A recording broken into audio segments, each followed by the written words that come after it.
this wine? Well, I think it's priced now at over £700 a bottle. Drinking a £700 wine to me is like, It's not for sale, it's my wine. That's if I don't sell it on eBay. Xinomavro, meaning sour, and Mavro, meaning black. The Xinomavro, let it breathe a little, let it open up so we get all the flavours out. Then I'm going to cook some steaks, some pepper steaks, and we're going to enjoy this wine with the steaks. See if it's wine's corked, if it's tainted. So swirl anyway, if you're left-handed you might swirl that way, or if you're right-handed you might swirl that way. So. Whoa! How good does that look?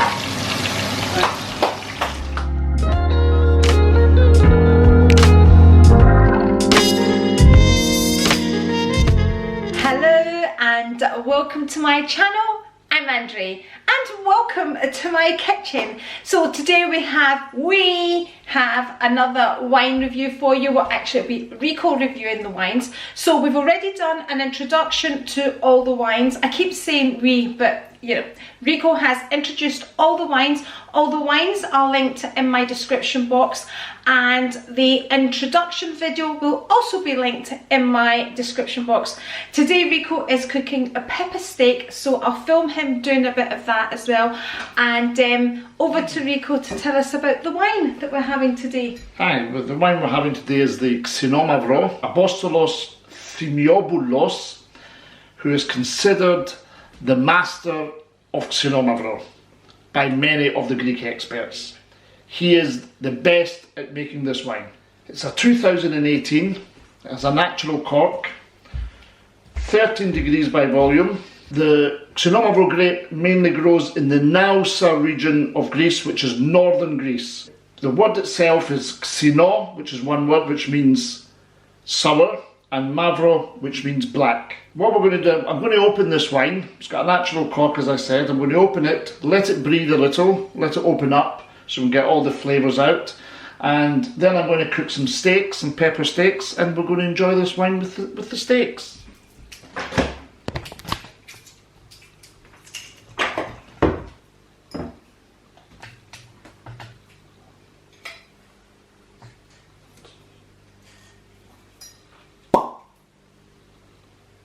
So why are you smelling the cork? Just to see if it's tainted, but it's not. Okay? So that's why you smell the cork. Yes. Tell us about... You can do this with a natural cork. You can't do that with the screw caps. Right. Tell us as well, like when somebody tastes a wine in a restaurant, and you know, you've quite often, we know from working in the restaurant, quite often people thought they would taste it to see if they liked the wine. Yes, but you don't. You don't, so why? You're tasting to see if it's wine's corked, if it's tainted. That's why you're tasting the wine, to make sure it tastes as it should taste. Is it easy to tell if a wine's corked? Definitely. How can you tell? First thing is the smell. When you open a wine, you smell it, you'll get that off. The taint. It doesn't smell like wine. It smells like cork. It smells like stale cork. Yes. Yeah. And you know the wine's off. Sometimes a cork can be slightly tainted. And then it goes away. And it goes away. The wine opens up. So you have to, especially a red wine, a lot of people decant all the red wines, so which allows the wine to open up even more. But I think a good hour just opened, the wine will be fine, and it'll be ready for drinking. So if we drank that wine without letting it breathe, will it taste any differently? I think so. Do you think so? Yes. Yes. So it matures in its taste? Yes, that's why some people use aerators with the red wine. What's an aerator? It opens the wine up, you pour it through an aerator. You can get them as just, they sit on top of a wine, you can pour it through the aerator and it makes the wine open up a lot quicker. Okay, and does the glass that you're drinking from, does that make any difference to the wine? Because you know, we have white wine glasses which is generally a smaller glass. The red wine, you generally have a bigger glass which is supposed to allow the wine to breathe. To open up. Things like a Sauvignon Blanc, the glasses normally should be more tapered at the top to allow the wine to go down the middle of your tongue. But with a red wine, you want to spread it around your mouth to get the tannins, to feel that the dryness of it, I think that's... Is that what, is that? Yeah, that's I never knew for that. the red wine and you... Yes. See, I never knew that either. Well, I think that's how it is, you know, that's...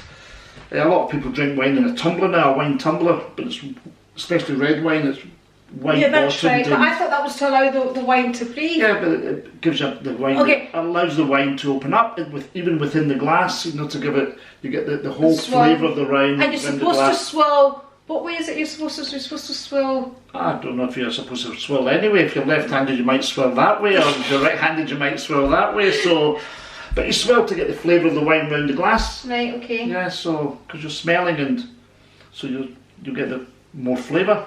The wine opens up. Okay. So I look forward to trying this red. Like I said, I'm not really a red wine drinker, but we do have a red in the house that I will be trying. But we're not going to open that today, but in the future we will be opening that. Rico wants to open this wine in particular. I'll get it just now. In fact, Rico, you go and get it just now. We will be opening this wine in the future, and this wine was gifted to Rico at one of his catering jobs. And just quickly tell us the price of this wine. Well, I think it's priced now at over £700 a bottle. I don't. Drinking a £700 wine to me is like. I just think of the bags. Think of the bags I could have bought. It's Spanish. Pingus. This is a Pingus 2001.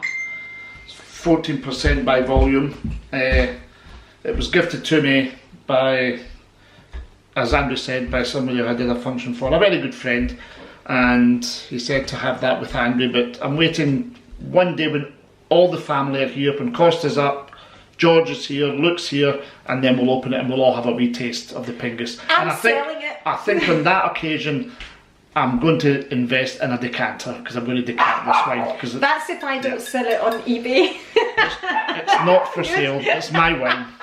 £700 for a wine. Anyway, Well, this is. could be more, but anyway. Okay, so we're not talking about this today, but I just thought I would, and I'll definitely film it if we actually do open it and I don't sell it. With the wine today, we're going to have pepper steaks. So we'll quickly just go over the ingredients. Rico makes a mean pepper sauce. So he'll just tell us quickly what ingredients he's using and go through the pepper steak recipe. That'll be a little add-on with the wine, because that's what we're having with our wine today. Okay, we've got Scottish fillet steak for Andri here, and I'm having a ribeye steak. Because a ribeye you always say has a lot more flavour. Yeah, even though we're putting a sauce on it, I prefer a ribeye to a fillet. I think that's a better, to me it's a better cut of meat. And the ingredients for our pepper sauce today is pepper, obviously, cracked black pepper. We've got some brandy, some red wine and some cream. And that's the ingredients that we're going to make the pepper sauce with. Of course we'll season it with a wee bit of salt as well, but in that as well. So what I've done, I've greased this pan very lightly. And what I'm going to do is I'm going to add the pepper into it and start warming the pepper up. Okay, so the oil's heating now in the pan. It's warm now. Okay.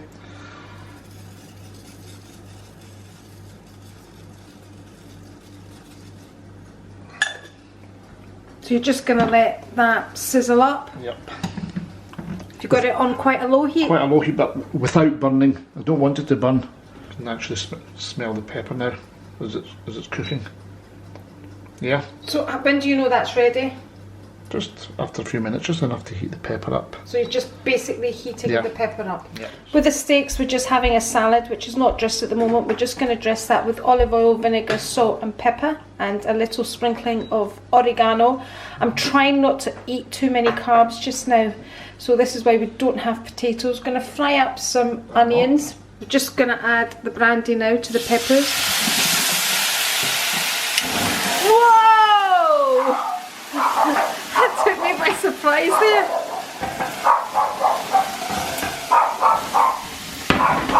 Okay. Rico, you never told me you were going to do that. Never add the wine. Okay. You can smell the pepper now. Yeah, it's all going to cook together. Just like that, we're just down before we add the cream. So he's turned the heat down to half of what it was. So you had it on 6, And it's now on 3. Oh my goodness, the smell of the pepper. So you're just you're just reducing that down. I'm trying to keep the fan off because of the noise, so it's really quite strong just now. So this is the pan, this is the griddle you're going to use to cook the steaks. Cook the steaks. Yep. So we're just going to add some double cream, Yep. to the sauce. Rico doesn't measure anything.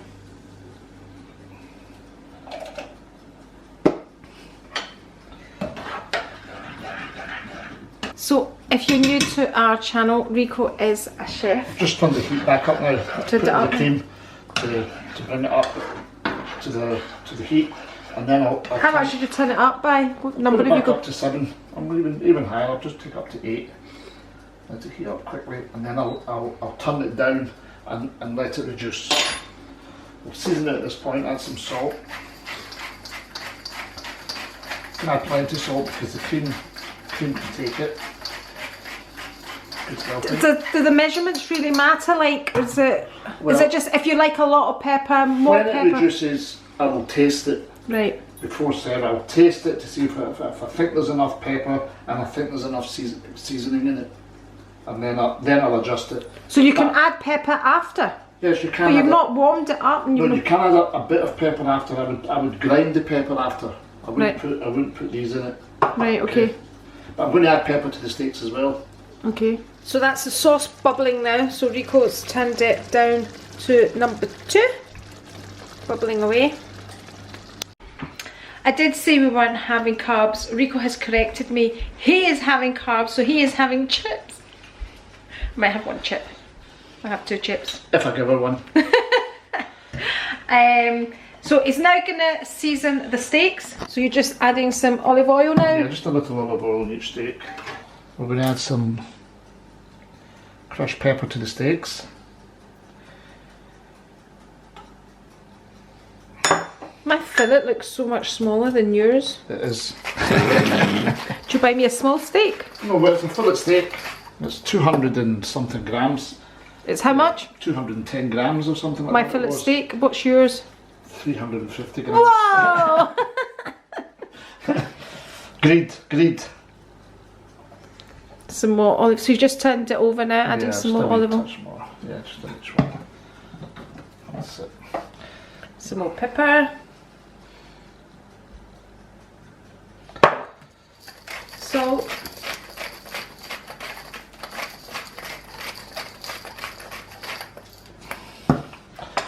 And we're ready to cook the steak. So we've got the sauce there reducing on a low heat. Rico's heating up the oil for his chips, and we like to fry with olive oil. And we've got the pan here, or the griddle, heating. I'm going to taste the sauce. Are you going to taste it? Okay. Yeah, we've got this heating ready for the steaks.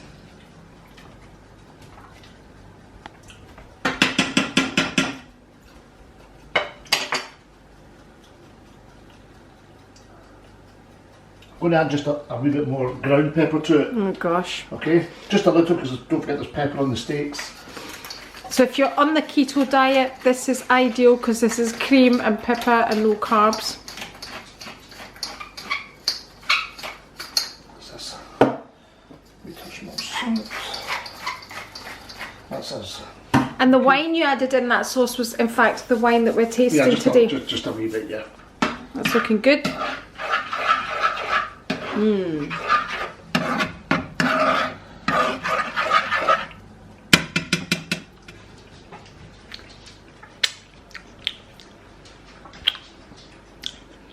Oh, you get the kick from the pepper. Yes.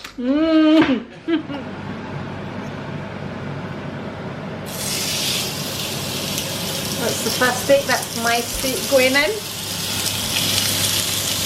Lovely sound of sizzling. The sound of sizzling is almost, not quite, but almost as good as when you're pouring wine into a glass.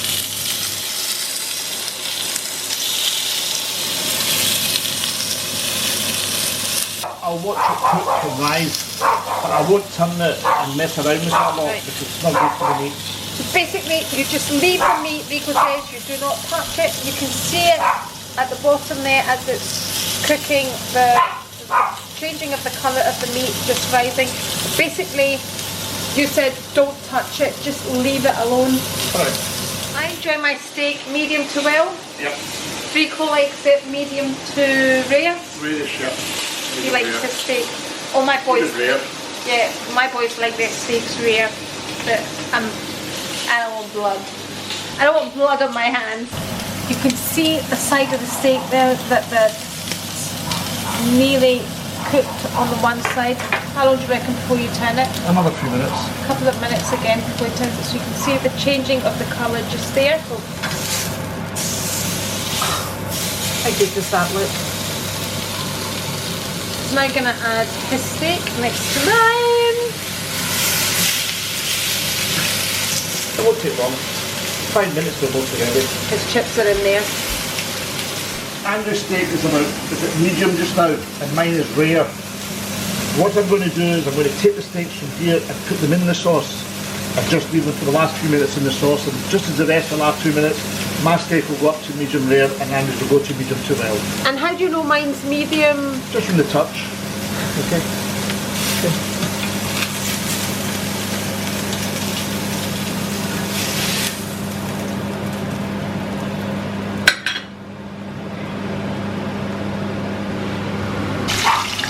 Now just fry some onions, just for some extra taste. How good does that look? Okay, steaks are ready.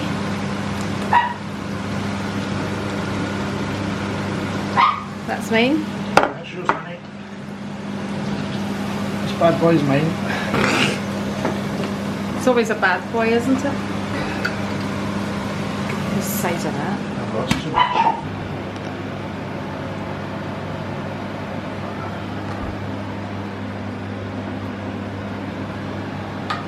Enjoy.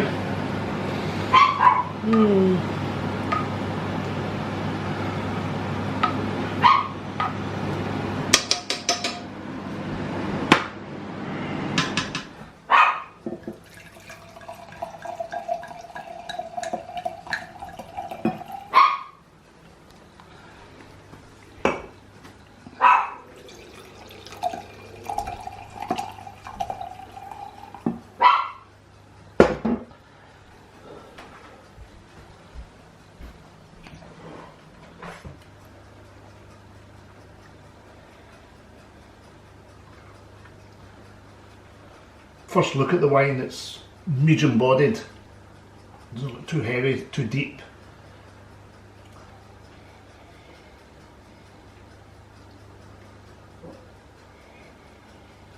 Sort of blackcurranty, raspberry sort of smell.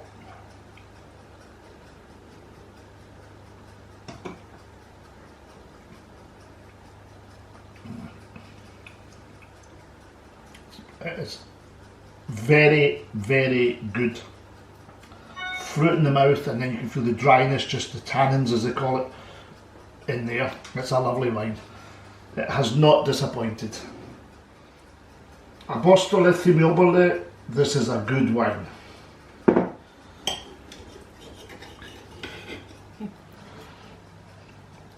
Just as I like it. Medium rare.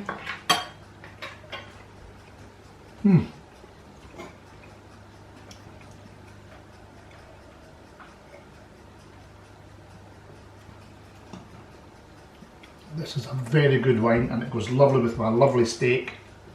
And yeah, 13%. Nausa, Xinomavro. CORK. It's a cork, natural cork.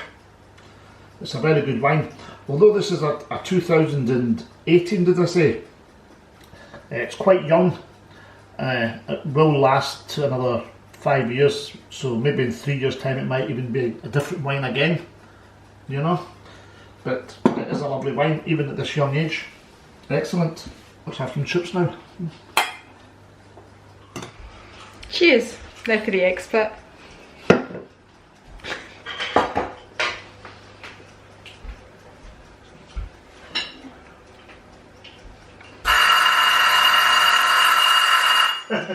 We've got a roast on. It's actually very nice. It's quite an easy drinking red. I find red quite, but you know.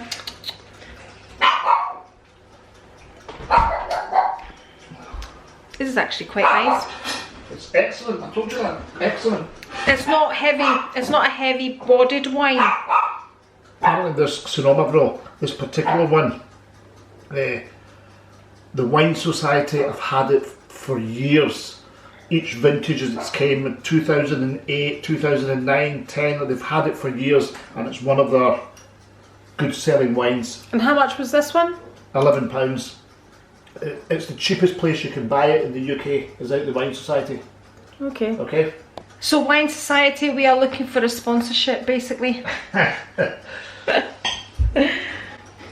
Cheers! Now for my steak. Perfect, medium to well.